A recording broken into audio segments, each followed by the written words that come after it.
நாம் தமிழர் கட்சியில் இருக்கக்கூடிய தமிழ் சொந்தங்களுக்கு ஒன்று சொல்லிக்கிறேன். நாம் தமிழர் கட்சியில் சொந்த கைகாசு போட்டு செலவு பண்ணி நீங்கள் நட்டாத்தில் நிற்காதீங்க. ஒரு காலகட்டத்தில் திடீர்னு உங்களுக்கு முன்னாடி உள்ளவன் என்ன பண்ணுவான், சீமான்கிட்ட போட்டு கொடுத்துட்டு அண்ணா அவன் ஒரு டீம் ஃபார்ம் பண்ணிட்டு இருக்கானே அப்படிம்பான்.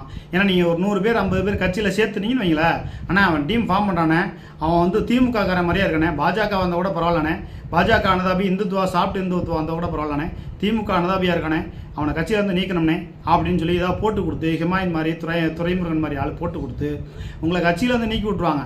நான்லாம் ஒரு 1.5 வருஷம் கட்சியில், நாம் தமிழர் கட்சியில் திருச்சி மாவட்டத்தில் மன்னச்சூர் ஒன்றிய செயலாளராக இருந்தேன். திடீர்னு பார்த்தீங்கன்னா மாவட்ட செயலர் கூப்பிட்டு நீங்கள் கட்சியிலேருந்து விளையுங்கன்னாரு. என்னடா அது ஏதோ குறுக்கு தான் ஓடுது, மோதலாம் ஓடிட்டு இருக்கு, சீமான் பேசுறதும் பொய்யா இருக்கு, போய் ஆமக்கறி தின்னேன்னு சொல்லிடுறாரு. மேதக தலைவர் பிரபாரன் வந்து சீமான் மடியில் படுத்திருந்தாருன்னு சொன்னார். இப்படி பொய்யாவே இருக்குன்னு சொல்லிட்டு நம்மளும் ஒதுக்கிட்டோம். அதனால் நாம் தமிழர் கட்சியில் உள்ளவங்க கை காசு போட்டு செலவு பண்ணி நீங்கள் வீண்